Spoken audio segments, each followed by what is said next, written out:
أعوذ بالله من الشيطان الرجيم. بسم الله الرحمن الرحيم. يا أيها المزمل قم الليل إلا قليلا نصفه أو انقص منه قليلا أو زد عليه ورتل القرآن ترتيلا إنا سنلقي عليك قولا ثقيلا إن ناشئة الليل هي أشد وطئا وأقوم قيلا إن لك في النهار سبحا طويلا واذكر اسم ربك وتبتل إليه تبتيلا رب المشرق والمغرب لا إله إلا هو فاتخذه وكيلا واصبر على ما يقولون واهجرهم هجرا جميلا وذرني والمكذبين أولي النعمة ومهلهم قليلا إن لدينا أنكالا وجحيما وطعاما ذا غصة وعذابا أليما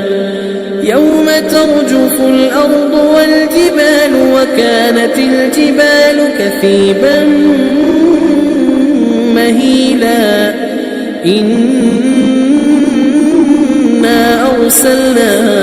إليكم رسولا شاهدا عليكم كما أرسلنا إلى فرعون رسولا فعصى فرعون الرسول فأخذناه أخذا وبيلا فكيف تتقون إن كفرتم يوما يجعل الولدان شيبا السماء منفطر به كان وعده مفعولا إن هذه تذكرة فمن شاء اتخذ إلى ربه سبيلا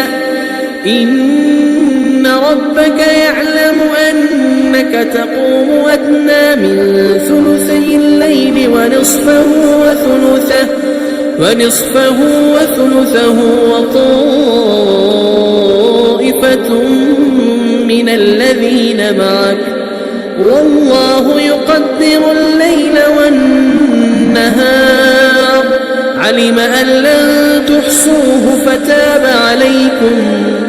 علم أن لن تحصوه فتاب عليكم فاقرؤوا ما تيسر من القرآن علم أن سيكون منكم مرضى وآخرون يضربون في الأرض يبتغون من فضل الله وآخرون يقاتلون في سبيل الله فاقرؤوا ما تيسر منه وأقيموا الصلاة وآتوا الزكاة وأقرضوا الله قرضا حسنا وما تقدموا لأنفسكم من خير تجدوه عند الله هو خيرا وأعظم أجرا واستغفروا الله إن الله غفور